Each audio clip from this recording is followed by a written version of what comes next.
یہاں سے ہمارا کتاب رقاق البخاری کے اندر سے باب الرقاق چل رہا ہے، تو ہم باب الصراط کے اوپر پہنچے ہوئے تھے۔ اب تقریباً اکثر احادیث ہو چکی ہے، اور اس میں سے اب ایک اور حدیث ہے جس کو میں نے پہلے پڑھ لیا، تو اس میں تذکرہ تھا جنت کی سب سے بڑی نعمت اللہ کا دیدار، هل نرى ربنا الى آخر، یعنی جنت میں اللہ کا دیدار جنت کی نعمتوں میں سے سب سے بڑی نعمت ہے جو اہل جنت کو حاصل ہوگی، اور یہ اہل سنت والجماعت کا متفق علیہ عقیدہ ہے۔ قرآن پاک میں باری تعالیٰ کا ارشاد ہے، وجوہ یومئذ ناظرہ الی ربها ناظرہ، بہت سے چہرے اس دن تر و تازہ بارونق اپنے رب کی طرف دیکھ رہے ہوں گے۔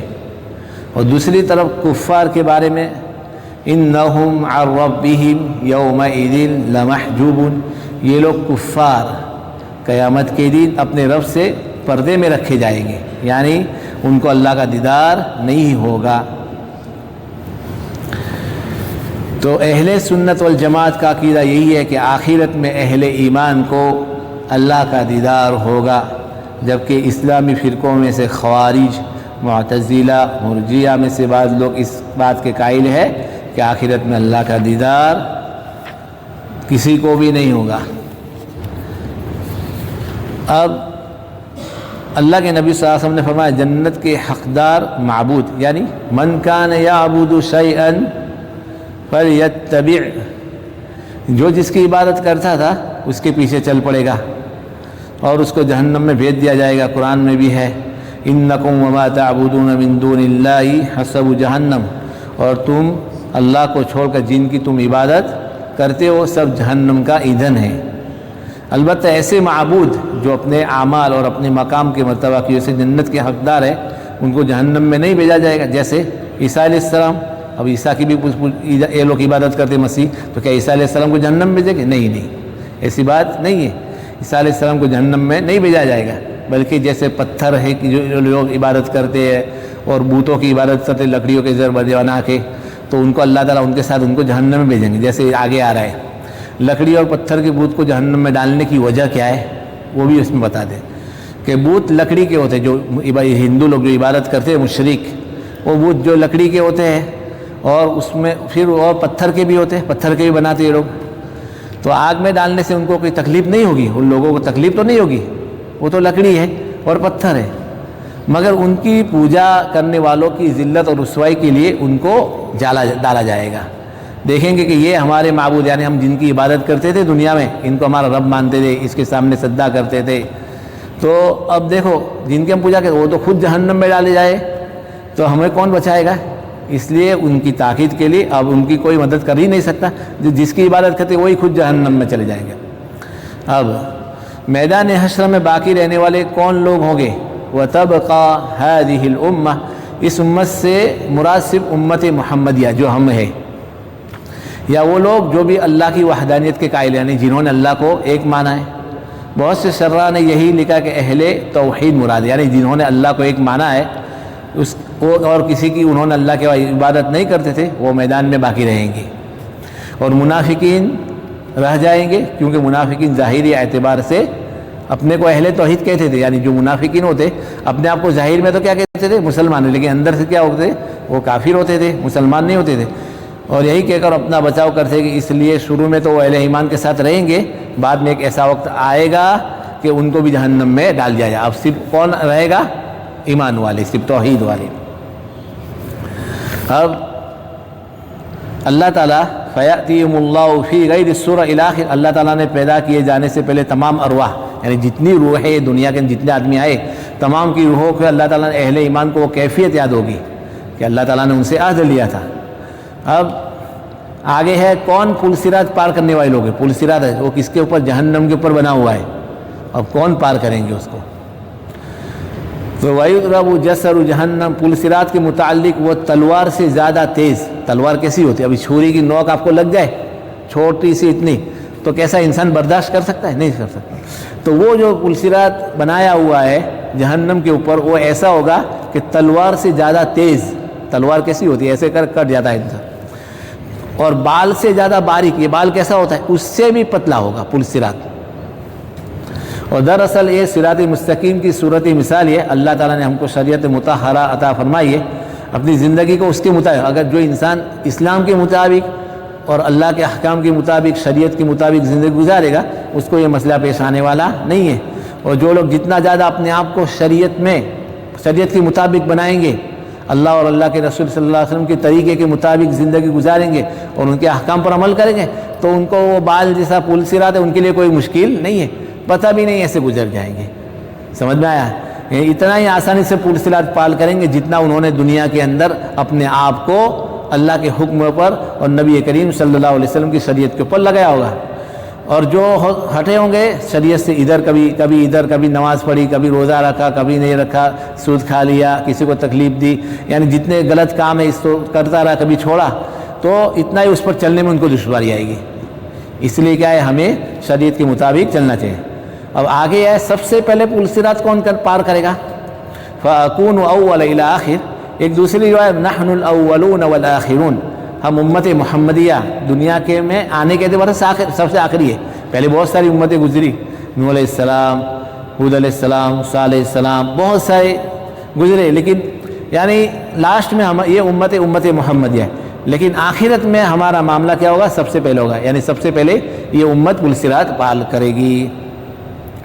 اب جہنم کے آنکڑے ہوتے ہیں نا، انسان کو پکڑ کے کھینچ کے ڈال لیتے نیچے. وَبِهِ كَلَالِيب، آنکڑا مڑا ہوا ہوتا ہے جس کو پاؤں میں ڈال کر گرا دیتے ہیں. تو سعدان ایک کانٹے دار پودے کا نام ہے. سعدان جو عرب میں ہے، جو اونٹ کی بہترین خوراک ہے، تو اس کے کانٹے کا سیل مڑا ہوا ہوتا ہے جیسے آکس کا ہوتا ہے. اب اہل ایمان اور جہنمی پر ایمان کی نشانی کیا ہوگی؟ کہ یہ جہنمی ہے، جنتی ہے، ان کی نشانی کیا ہوگی؟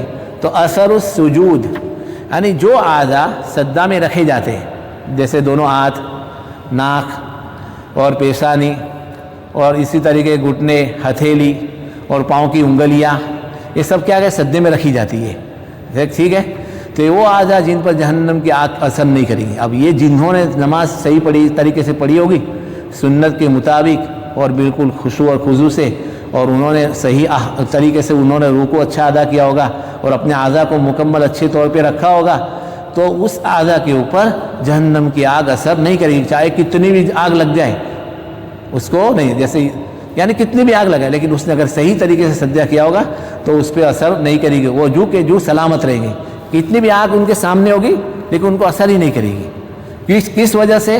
کہ انہوں نے جو سجدہ کے اندر اپنے اعضاء کو رکھے تھے، جیسے پیشانی کو رکھا تھا، اور اسی طریقے سے اپنی ہتھیلی کو رکھا تھا، گھٹنوں کو رکھا تھا، پاؤں کی انگلیوں کی سیروں کو رکھا تھا، تب وہ اس کو جہنم کی آگ اثر کرے گی نہیں، ایسے ہی رہے گی. تو اللہ تعالیٰ نے جہنم پر اس بات کو حرام قرار دیا ہے کہ انسان کے اعضاء سجود کو کیا نہ کھائے، یعنی اس کو نقصان نہ ہو جائے. ان اعضاء کو دیکھ کر فرشتے پہچان لیں گے، پھر فرشتے بھی جب دیکھ لیں گے بھائی اس کو تو یہ آگ پکڑ نہیں رہی، ان کے اعضاء تو بالکل صحیح سلامت ہے، تو فرشتے پہچان کے یہ ایمان والے، تو ان کو جہنم سے نکال کر لے جائیں گے. اس کے بعد آتا ہے باب کتاب الحوض، باب قول اللہ انا اعطیناک الکوثر. وقال عبداللہ بن زید رضی اللہ عنہ قال النبی صلی اللہ علیہ وسلم اصبروا حتی تلقونی علی الحوض. ہمارے اس نسخے میں عنوان ہے کتاب الحوض، جبکہ بخاری کے اکثر نسخوں میں عنوان ہے باب الحوض، اور جہاں کتاب الحوض عنوان ہے وہاں بھی شرح نے یہی لکھا ہے کہ یہ کتاب الرقاق کے ضمیمہ ہے اور اس کا حصہ کوئی مستقل کتاب نہیں ہے.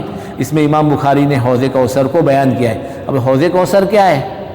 تو حوض کوثر یا نہر کوثر، حوض کوثر کی تعبیر روایتوں میں دو طرح سے آتی ہے. زیادہ تر روایتوں میں جن میں لفظ حوض استعمال کیا گیا ہے، اور بعض روایت میں جن کو نہر کا لفظ آتا ہے، نہر کا بھی لفظ آتا ہے اور حوض کا بھی آتا ہے. اور حوض کا صوت منبع یہاں سے اس کو پانی پہنچتا ہے، یعنی ایک جگہ سے ان کو پانی پہنچتا ہے، اس کو حوض کہتے ہیں. وہ جنت میں ہے. اور حوض کو اللہ نے میدان حشر میں رکھا ہے، جہاں حساب کتاب ہوگا وہاں بھی حوض اللہ نے رکھا ہے۔ بہت لمبے چوڑے رقبے میں پھیلا ہوگا، یعنی اتنا لمبا چوڑا ہوگا کیونکہ پوری آدم علیہ السلام سے لے کر لاسٹ تک ابھی دنیا جب تک چلے گی وہاں تک سب لوگ ادھر جمع ہوں گے، تو اتنا بڑا رقبہ ادھر بنا ہوا ہوگا، پھیلا ہوگا، اور اس کی لمبائی چوڑائی یکساں ہے، یعنی لمبائی بھی اتنی ہوگی اور چوڑائی بھی اتنی ہوگی، مربع شکل میں ہے، مربع۔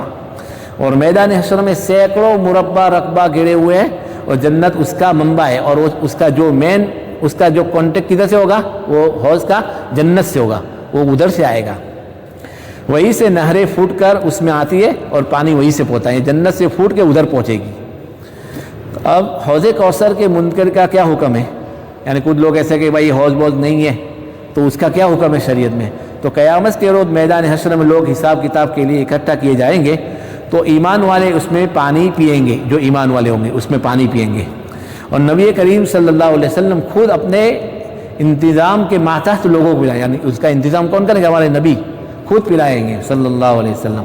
تو اس بات پر بھی ایمان لانا ضروری اور فرض ہے کہ جیسے جنت، دوزخ، قیامت، تقدیر پر ایمان لانا فرض ہے، اسی سلسلے میں روایت معنی اعتبار سے درجہ کو آپ ہوتی ہے، اس لیے اگر کوئی اس کا انکار کرے تو اس کی تکفیر کی جاتی ہے۔ اگر کوئی ایسا کہ حوض نہیں ہے تو وہ کیا ہو جائے گا؟ کافر ہو جائے گا۔ جیسے جنت کا انکار کرنے والا کافر ہو جاتا ہے، جہنم کا انکار کرنے والا کافر ہو جاتا ہے، اس لیے اگر کوئی ایسا کہے کہ حوض بھی نہیں ہے، کچھ بھی نہیں ہے، تو وہ بھی کیا ہو جاتا ہے؟ کافر ہو جاتا ہے۔ اب حوض کوثر کا پانی دودھ سے زیادہ سفید ہے، دودھ سے زیادہ سفید اور بہت شیریں اور عمدہ ہوگا، جو اس کو ایک مرتبہ پی لے گا، صرف ایک ہی مرتبہ، جو اس کو ایک مرتبہ پی لے گا اس کو پھر کبھی بھی پیاس نہیں لگے گی، کیونکہ میدان حشر میں کچھ تو ہوگا نہیں، اللہ ایک میدان ہی بنایا ہے۔ اب جو اس کو پی لے گا اس کو پیاس ہی نہیں لگے گی، کیونکہ ادھر تو سورج بھی نیچے ہوگا اور حالت عجیب ہی ہوگی، انسان اس کا تصور ہی نہیں سکتا۔ تو جس کو ایک مرتبہ پینے مل گیا تو اس کو کبھی پیاس لگے گی نہیں، اس کو ضرورت ہی نہیں پڑے گی۔ اور حوض کوثر کا رقبہ اتنا ہوگا کہ ایک کنارے سے دوسرے کناروں تک سینکڑوں میل پھیلا ہوا ہوگا، خود میدان حشر ہزاروں میل مسافت پر پھیلا ہوا ہوگا۔ آدم علیہ السلام سے لے کر قیامت تک جتنے انسان پیدا ہوں گے اور جتنے جنات اور جتنے جانور بھی، جنات اور جانور بھی پیدا ہوں گے، وہ سب میدان حشر میں جمع کیے جائیں گے، یعنی جتنے ہو گے، ہم جتنے جانور پیدا ہوں گے تمام، انسان بھی اور جنات بھی، اور بہت بڑے رقبے میں میدان حشر ہوگا، اور اسی میں یہ حوض ہوگا۔ اس حوضے کے رقبے کے سلسلے میں مختلف روایت اور مختلف الفاظ آئے۔ بعض روایت میں آتا ہے عدن سے لے کر عمان تک کا ایک رقبہ ہوگا، عدن سے لے کر عمان تک کا رقبہ ہوگا، یہ 3 دن کا فاصلہ ہے، 3 دن کا، یعنی وہ ہے۔ بعض روایتوں میں مدینہ منورہ سے لے کر جربا اور ازرہ تک کا رقبہ ہوگا، یعنی یہ بھی 3 دن کی مسافت کا فاصلہ ہے۔ یہ سمجھانے کے لیے ایک تعبیر ہے، یعنی تو ایک مثال ہے، ایک ایسی تعبیر ہے۔ اس زمانے میں جو لوگ نبی کریم صلی اللہ علیہ وسلم کے مخاطب تھے، جن کو آپ بتلا رہے تھے، اللہ کے نبی نے ان کو یہ چیزیں ایسے بتلایا تھا کہ بھائی عدن سے لے کر وہاں تک، اس طریقے سے اللہ کے نبی صلی اللہ علیہ وسلم مدینہ منورہ سے یہاں تک، ان کو سمجھانے کے لیے اللہ کے نبی صلی اللہ علیہ وسلم نے ان کو بتایا تھا، اور اس کی جو مقدار ہوتی ہے 3 دن کے فاصلہ ہوتی ہے۔ وہ لوگ ان علاقے کو جانتے تھے اس زمانے میں، تو ان کو سمجھانے کے لیے نبی کریم صلی اللہ علیہ وسلم نے ان کا مقام کا حوالہ دیا، ورنہ حقیقی شکل وہاں پہنچ کر ہی سامنے آئے گی۔ اصل جو حقیقت ہے جب ہم میدان حشر میں جائیں گے تبھی پتہ چلے گا کیا ہے۔ آخرت کی تمام چیزوں کا یہی حال ہے، اور آخرت کے تمام امور کما حق کو ہماری سمجھ میں نہیں آ سکتے۔ ہم دنیا کے بارے میں سوچ سکتے، لیکن ادھر کے بارے میں ہم سوچ ہی نہیں سکتے وہ کیسا ہوگا، ہماری عقل اس میں کام ہی نہیں کر سکتی۔ نبی کریم صلی اللہ علیہ وسلم تقریب فہم، یعنی آدمی کی سمجھ میں آوے، اس لیے کچھ مثالیں دیتے ہیں، اس سے اس کا خاکہ ذہن میں آ سکے، بھی انسان اس کا تصور کر سکے، بھائی اس طریقے سے حوض ہوگی، اس طریقے سے جنت ہوگی، اس طریقے سے جہنم ہوگی۔ لیکن جیسا ہم تصور کریں اس سے بھی اچھا اعلیٰ درجے کا ہوگا، ہم اس تک پہنچ ہی نہیں سکتے، لیکن اللہ کے نبی نے ان کو ہمارا سمجھانے کے، ورنہ حقیقی شکل و صورت آخرت میں اپنی آنکھوں سے دیکھیں گے تبھی پتہ چلے گا۔ اب آخر میں سورہ کوثر کا شان نزول ہے، تو انشاءاللہ اس کو آئندہ ہفتے ختم کریں گے۔ یہ باب حوض ہے، اس میں ابھی پورا لمبا تفصیل ہے، تو انشاءاللہ آئندہ ہفتے ختم کریں گے۔ اللہ تعالیٰ ہم سب کو عمل کرنے کی توفیق عطا فرمائے۔